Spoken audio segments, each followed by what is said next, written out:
श्रीमद् रामायणम् राम श्री राम। अंजनी पुत्र केसरी नंदन हनुमान का प्रणाम स्वीकार करे प्रभु। श्री गुरु चरण सरोज रज निज मनु मुकुरु सुधारी बरनउँ रघुबर बिमल जसु जो दायकु फाल चारी। जो जन्म से ही अपने प्रभु श्री राम की बाट जो रहा है, जिसके जीवन का एकमात्र उद्देश्य केवल आप है प्रभु, आपकी भक्ति है। आज वर्षों की सूखी मेरे मन की धरा पर आपके आगमन की वर्षा हो ही गई प्रभु। मेरे विश्वास की जीत हो ही गई प्रभु। मेरे आराध्य, मेरे प्रभु, मेरे श्री राम आ ही गए।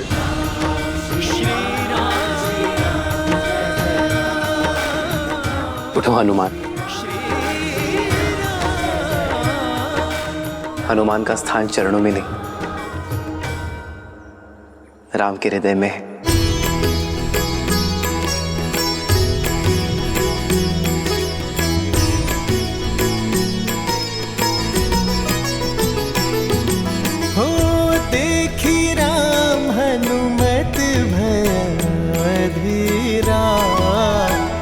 बरसन लागे नैनन से नीरा, तुम समान मम भक्त न दूजा। हृदय लगाए कि हे प्रभु पूजा।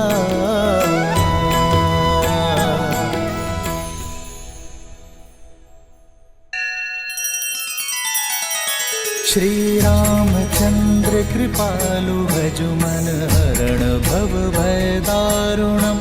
नव कंज लोचन कंज मुख कर कंज पद कंजारुणम। सिया राम, सिया राम, सिया राम, सिया राम। आदर्श और मर्यादा की है ये कथा महापावनम।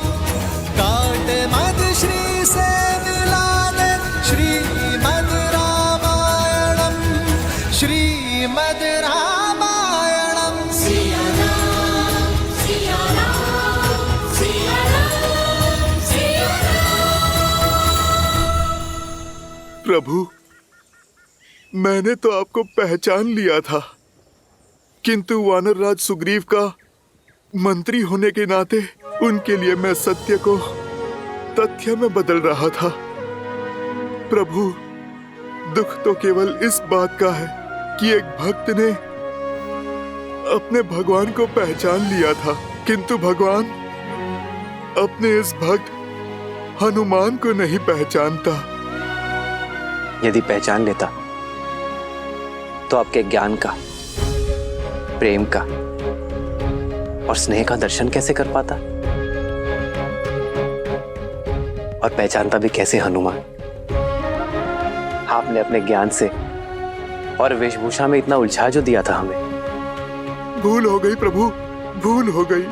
एक भक्त को अपने भगवान के समक्ष ज्ञान और ब्राह्मण का वेश धर के नहीं, निश्चल मन और निर्मल तन के साथ जाना चाहिए। भैया लक्ष्मण,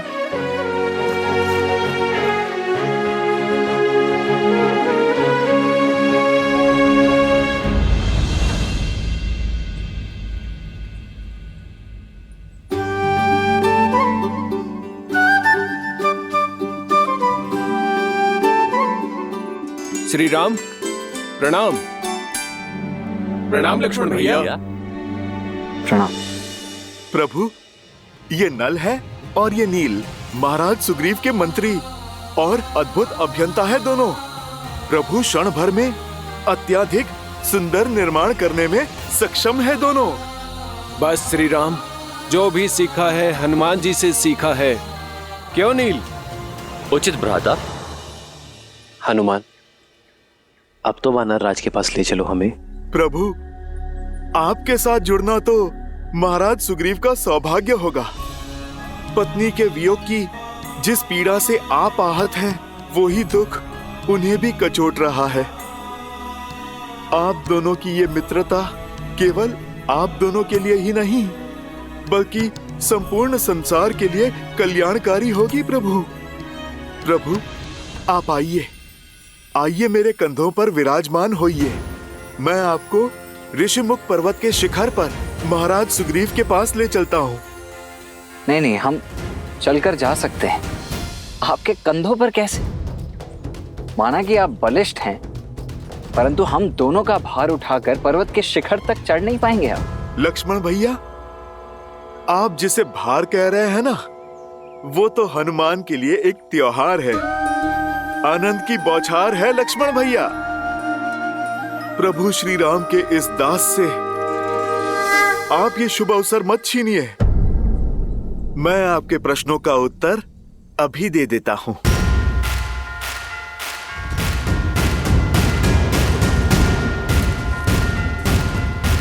जय श्री राम। ज्ञान गुण सागर जय कपीस तिहु लोक उजागर रामदूत अतुलित बल धामा अंजनी पुत्र पवन सुत नामा राम दुआरे तुम रखवारे होत न आज्ञा बिनु पैसारे आपन तेज समारो आपे दीन लोक हाथ करे कापे।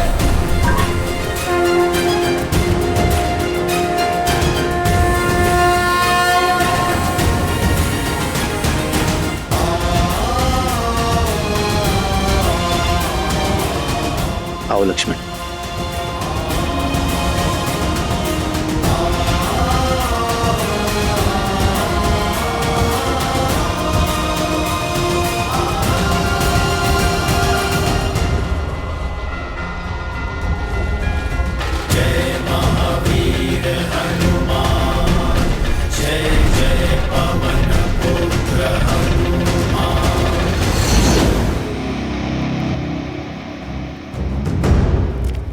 चलो उठो, लंकेश तुमसे मिलना चाहते हैं। सुना नहीं, लंकेश ने तुम्हें स्मरण किया है, वो भी वहाँ जहाँ पर किसी को जाने की अनुमति नहीं है। जिसने भी प्रयास किया उसकी जीवन लीला समाप्त हो गई।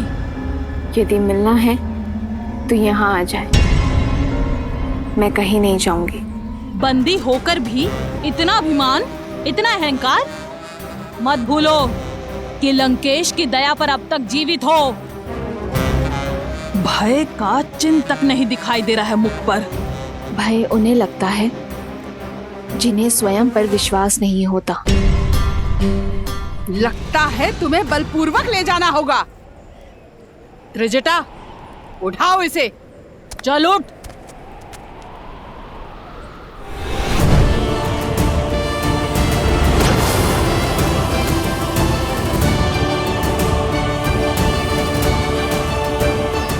मैं तुम्हें क्षति नहीं पहुंचाना चाहती हूँ। जानती हूँ तुम केवल अपने महाराज के आदेश का पालन कर रही हो।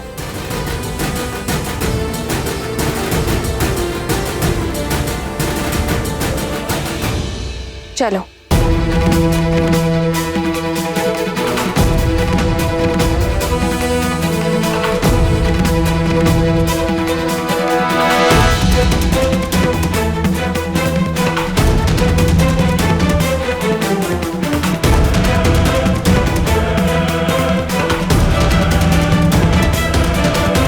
तुम्हारे अभिमान और निर्भयता दोनों का अंत होने को है। जहाँ लंकेश के अतिरिक्त आज तक कोई नहीं गया, उस मायावी स्थान से तुम्हारा बुलावा आना शुभ नहीं है। तुम्हें तनिक अंतिम बार देख तो लूं।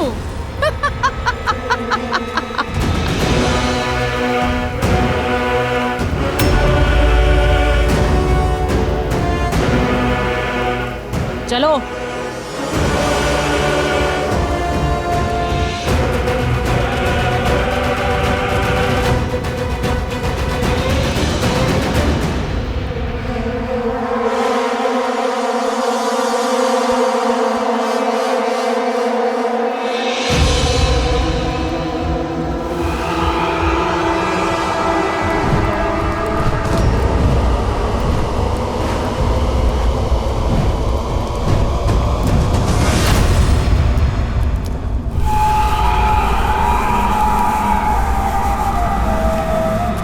यहाँ से आगे तो हमें भी जाने की आज्ञा नहीं है। तुम अकेले भीतर जाओ। अगर जीवित रही तो पुनः मिलेंगे।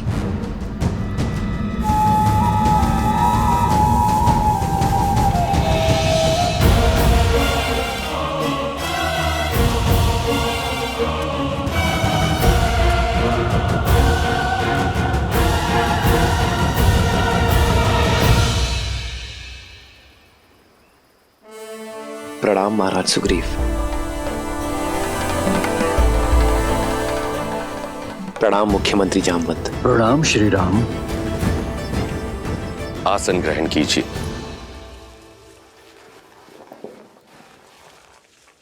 कहिए श्री राम, इस घनघोर वन में मुझे ढूंढते हुए कैसे आना हुआ?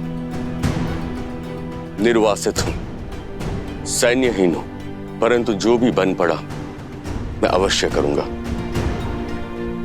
हमें गंधर्व धनु और माता शबरी ने बताया कि आप ही हमारी सहायता कर सकते हैं। मैं? परंतु संकट क्या है?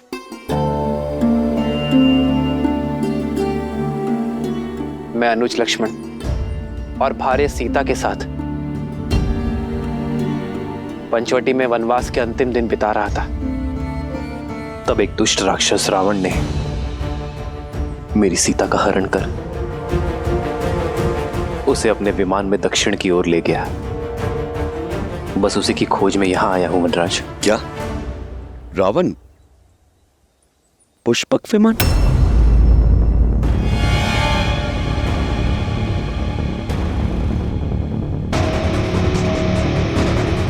क्या हुआ वानरराज? आप अचानक मौन हो गए। आपकी चिंता का कारण जान सकता हूं? श्री राम, मेरे पास कुछ है जो मैं आपको दिखाना चाहता हूं। हनुमान,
ये तो मेरी सीते के आभूषण है।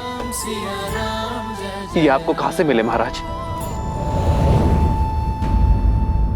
मेरे वानरों को वन में मिले थे। उन्होंने बताया कि हम वन में भोजन इकट्ठा कर रहे थे, तभी आकाश से आकर ये गिरे।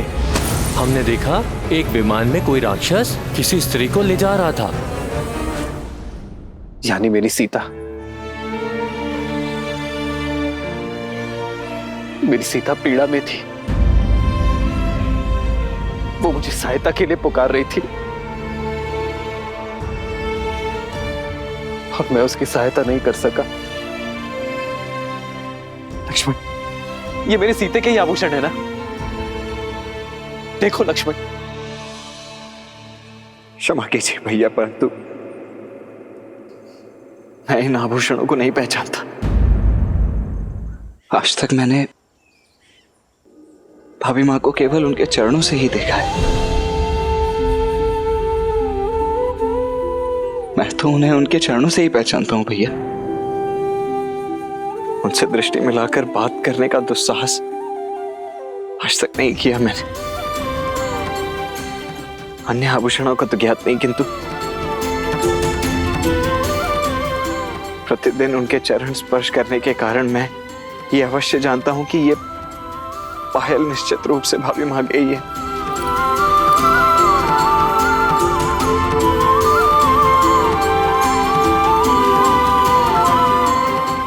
पीड़ा समझ सकता हूं। अपनी पत्नी से विरह और हरण का दंश मैं भी झेल रहा हूं। विलाप मत कीजिए। कदाचित नियति ने हमारे पथ किसी उद्देश्य से ही मिलाए हैं।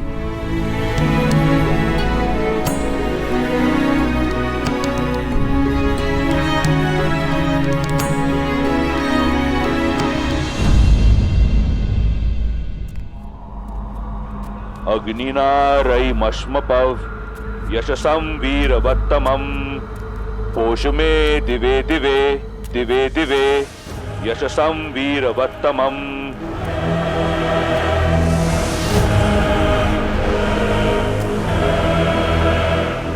मेरे ज्ञान के गर्भगृह में स्वागत है तुम्हारा। आओ बैठो।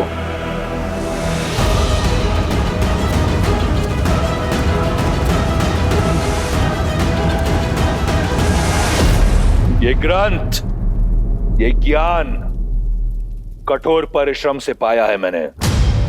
वेद, पुराण, शास्त्रों में सबसे बड़ा ज्ञानी हूं मैं।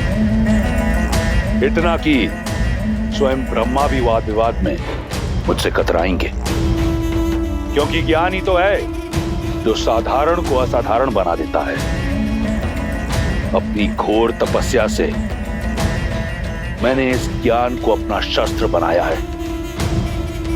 मैंने तुम्हें यहां इसलिए बुलाया क्योंकि तुम ज्ञान की नगरी मिथिला से हो। तुम मेरी बुद्धिमत्ता और ज्ञान को पूरी तरह पहचान पाओगी। अब बताओ, क्या है तुम्हारे राम में इतना ज्ञान? मेरे इस ज्ञान के सागर के समक्ष क्या मात्र एक बूंद ज्ञान है तुम्हारे उस वनवासी के पास? क्या नहीं हूं मैं उस वनवासी से श्रेष्ठ?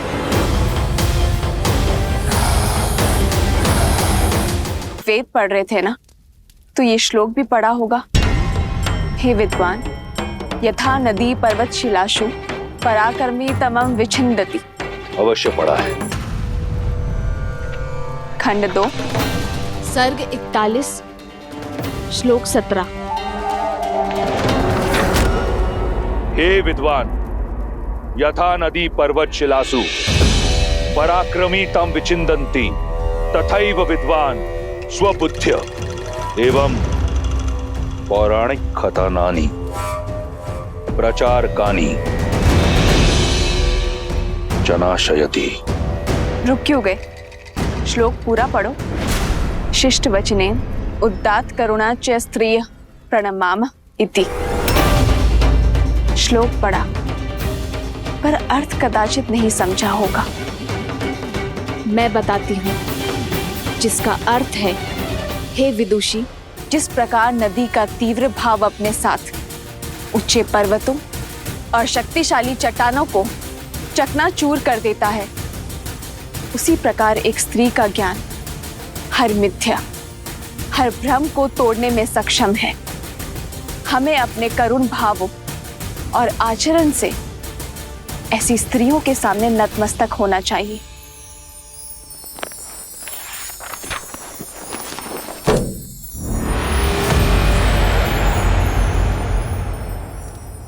तुमने सब पढ़ा, प्रशंसा योग्य है, परंतु गुण कुछ नहीं। ये शोक है। ज्ञान केवल पुस्तक पढ़ने से नहीं, उन्हें जीवन में उतारने से सार्थक होता है। ज्ञान की लौ होते हुए भी अज्ञानता से, अहंकार से और अधर्म के तमस से घिरे हो तुम, और फिर अपनी तुलना मेरे श्री राम से करते हो। बुद्धि और चरित्र के बिना ज्ञान शून्य है। मेरे श्री राम के चरित्र में गरिमा है और बुद्धि में साक्षात ब्रह्म का वास है, जो अपने ज्ञान को धर्म और न्याय की तुला में तोलते हैं, और वहीं तुम अभिमान का हाथ थामे धर्म और न्याय का वध करते हो। तो ऐसा ज्ञान किस काम का?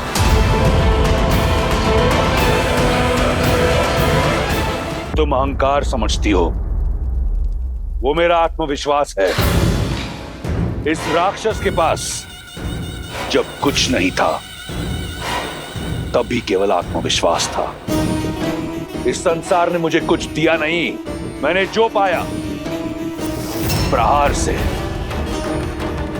वीर भोग्य वसुंधरा, जो वीर होता है ये धरा उसकी दासी है और केवल वो वसुंधरा भोग सकता है। शास्त्र भी यही कहता है। और वीर किसे कहते हैं रावण? जो अपने साहस से, प्रयास से और परिश्रम से जीते, छल और माया से नहीं। मायावी अपना लक्ष्य कामना से पाते हैं और वीर अपने कर्म से। यजुर्वेद कहता है, हे शुद्धा आशीर्वाद दायिनी, पापाद अनैतिकाद प्रदूषणात् च सर्वान् शुद्धिम कुरु, मिथ्याथः देवशाद ईर्ष्याया कुंठानाम च शुद्धिम कुरु। अर्थात हे पवित्र और आशीषमयी नारी, हमें हमारे पापों से, मन तन की मलिनता से, हमारी बुरी कामनाओं से मुक्त करे। हताशा, असत्य और घृणा, ईर्ष्या से दूर रखो। और तुमने उसी पाप और कलंक नाशिनी को कलंकित करने का प्रयास किया है। राम से ईर्ष्या और मनुष्य से घृणा के चलते तुमने मेरा हरण किया। मनुस्मृति कहती है, जहां स्त्रियों की पूजा होती है वहां देव बसते हैं, और तुम एक स्त्री का अपमान कर रहे हो। यहां काल तांडव करेगा रावण। कहते हैं ज्ञान जहां से भी मिले ले लेना चाहिए। आज एक ज्ञान मैं तुम्हें देती हूं। लौटा दो मुझे मेरे श्री राम को। क्षमा मांग लो उनसे, वो तुम्हें जीवन दान अवश्य देंगे। उल्टी गिनती आरंभ कर दो रावण, क्योंकि मेरे श्री राम आ रहे हैं।